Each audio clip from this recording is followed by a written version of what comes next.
So you talk about war, and you also have this background from your childhood of witnessing war. What do you think an artist can do today? What is our role as an artist? I don't know. Before I made a lot of sculpture, abstract sculpture, and I also make sculptures into public. And then I felt that, you just kind of make small flowers around an accident. If you have a big accident, you begin to make it a little bit nice, and so you could appetites, look at it. It's what we did. So therefore I thought I would try to be here and now, and have the past and have now so we can see what the hell is going on. What is happening around us, and you have people you have educated, they can read, they can walk, they can everything, and still they're dumb, like, I don't know, they do dumb things. But so is our role as an artist, is that to be a witness in that sense? Yeah, a witness, yeah. That's what it is. And it's very important that you, as a witness, tell the truth. Because all the other thing around us, it's a big lie. And it's continual. And people,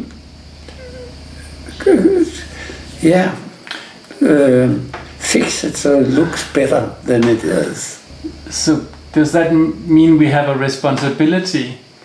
I think you have a responsibility. I don't know what people have. I can't see it. But I feel I have a responsibility. Therefore I am where I am now. And it's because at a certain moment I felt that, and I went on with that. I wanted to show how it is. And then, because I made those ceramics white, it was to make them a little bit nicer. I don't know, because when it's nicer, it's even more horrible. It's completely madness. So our surrounding is not very funny. But what I see is also that you have a deep empathy for these people. You feel their sorrow, and you. Yeah, but I remember also as a child, I lived in one of those big buildings with a lot of people in, and it was workers, and they all came from the provincial part of Denmark. So they were, there was like that times, what you call them, newcomers to Denmark. And I felt for them, because they was like in a tunnel, and they was put into that tunnel, and they couldn't get out, and that was it. And I don't know how I got it, but I was when I was a child, I was sure I didn't want to go into that tunnel. So therefore I never worked and others in making what I'm doing, because it's dangerous. Because if you go into it, you pay for it, and they want that payment from you, and the payment you give them is your thought and your brain, and that's what they were doing. So sometimes when I meet some of I went to school with, for example, I can see it. They are completely disciplined to be like that. They doesn't have any possibility to get free, because if they want to live like they live and eat like they, and have money every month, that's a payment. Yeah. And then you have to go that way. And that's a black tunnel. And when you call your piece drone sound, is that the same situation? You see the sound of the drone? Yeah, the sound of the drone. No, but that's we were talking about before, the way to kill people. And now they have got that nice thing, the drone, that you can get it all size, so they can come into the house and they have your photo inside, so they can blow you up. So it will not blow a guy that doesn't look like me. They will not blow him up. They'll wait another time. But that, I mean, the whole nasty thing. And you have people that go around in Afghanistan, Pakistan, and things like that, scared like hell, because, and there are people that follow them from the heaven, and it's people that are sitting in Texas or somewhere and have a little film where they can see what you're doing, and then they can blow you up. But do you see any connection to those people and then the people you were talking about in the tunnel? Yeah, that's the same situation, but it's, of course it's worse with a drone hanging over you. That's a little bit worse, or much worse. I think it's so absurd and it's so surrealistic, our situation. And I remember when I was young, I came to Italy. And I got an agreement with the restaurant that I could eat free. And there, so they got drawings or little sculptures or something like that. But then I went there. It was a nice restaurant. And then one day I saw a tourist went in, a woman. She was very lonely, and she was 50, something like that, a little bit brown, and you could see there was really a working class woman from Denmark, and she couldn't speak a word, and she wanted something to eat, and she came in, and the Italians were very nice, so they took the coat of her and asked her, as good as they could, that what she wanted, and told her to just be calm, sit down, and they will serve her. And I think it was very beautiful because they treat her like a real human being. And that's not very often you see those things.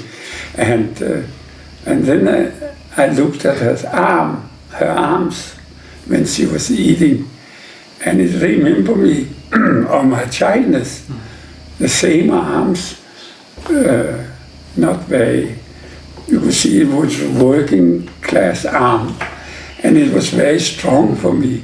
So I had to went out on the street. Wow, strong story. Okay. Yeah. So, what is going on in this sculpture group that you're doing?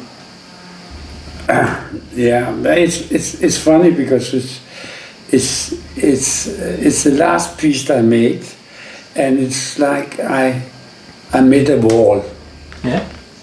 So I have very difficulty to gotta go on further with it, because it was so.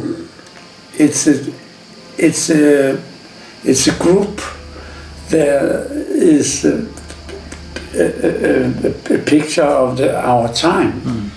I mean, since I was a child, there have been wars. One war after another. And I'm born under the wars. I went to school when my school was occupied by German soldiers and so on. And I saw people get shot on the street. And then it continued. I saw all the pictures from the newspaper where they have hanged all immigrants and the animals for Belsen and all those. I mean, they are still in my head. But it's funny, the Swedish film director, he made a film with the same picture I saw as a child. And then we are in the same age. I think he's maybe a little bit younger than I, but we have seen that. And it's printed in our head. And if you say you want to make something that's a little important to tell people, it's important. That's really important to show that. And but it never stopped. It's continual. We have to just the last 20 years they've just been killing people in all different ways. They find new way to do it. And what is very interesting also, I always just think much of how expensive it is to kill a person. And I mean, the states, they offer so many money. I mean, what a little airplane they bomb people with. I mean, I think it costs the same to kill a person as the airplane, a whole airplane, because you have to have an army down, you have to feed them, you have to, and they got invalid. You have to pay. I mean, it's a very, all our money is war. And even the money make war against money. So we are living in a world that just has a big fight. And in a way, you also, in this sculpture group, you're actually also referring to a group in Bologna, right? It's a Pietà group. Oh yeah, yeah. But I mean, in the 15th century, 14th century, the artists made a group. There, it's the same as my group, and they also fight that time. I mean, it's very. I mean, it's shocking. It's like that, and it can continue. And then, if you go by on the street and you pass a bar, you will hear nice music coming out, you know. And we make. It's like to eat. We have it in Denmark, we said a smoked herring with chocolate on. That's our situation. It's completely hopeless. I mean, we have no, we let it just go.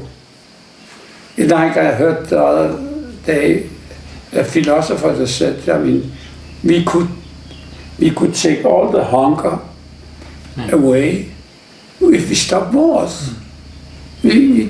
Nobody should have hunger. Nobody should suffer. But the people are strange.